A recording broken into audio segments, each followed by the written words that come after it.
আজি আহিছোঁ আজি হাজত আমি পুৱাই আহিছিলোঁ কিন্তু উৰুচৰ কাৰণে আমি জামত কৰিলোঁ আমি এখন চাইনবোৰ্ড ফিটিং কৰিব আছোঁ আৰু এখন পিছফালে এখন আছে তাতে এখন অলপ লাম্বা হ'ব ফ্ৰেমটোত আপোনালোকে দেখেই দিয়ক ফ্ৰেমটো মই কিমান মান লাম্বা এখন ফ্ৰেম চাই লওক ওপৰ চাইনবোৰ্ড এখন দেখা পাই আহক আপোনালোকে হাজত দামপুৰত আছোঁ এইখন চাইনবোৰ্ড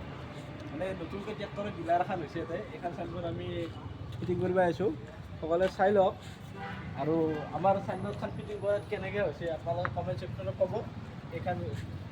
বহুত লাম্বা আছে কিন্তু মই অকলে দাঙিব নোৱাৰোঁ আমি তাৰমানে তিনিজন চলি ধৰিছোঁ তাৰমানে একজন তাৰ বাহিৰত আছে আৰু একজন ইয়াতে আছে আৰু এখন ছেকেণ্ড টাইম আপোনালোকে আৰু এটা দেখি আহিছোঁ আহক আপোনালোকে মানে হাজত তাৰমানে উৰুচ চলি আছে উৰুচৰ কাৰণে বহুত দামত কৰি গৈছোঁ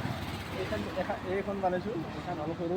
এখন চাইনবোৰ্ড বনাইছোঁ কিন্তু চাইনবোৰ্ডৰ লগত আমাৰ আৰু এটা কাম এটা সুবিধা ভাল হৈছে আমাৰ ছাৰ্ভিচিং হৈ গ'ল গাড়ীখনো ছাৰ্ভিচিং কৰিলোঁ আমি বঢ়িয়াকৈ ধৰিলোঁ কিন্তু জাগাটো আপোনালোক কেনেকুৱা লাগিছে আৰু এৰিয়াটো কেনেকুৱা লাগিছে আপুনি সেইটো ক'ব আৰু চাইনবোৰ্ডখন আমাৰ কামটো কেনেকুৱা হ'ল আপোনালোকে কমেণ্ট কৰিব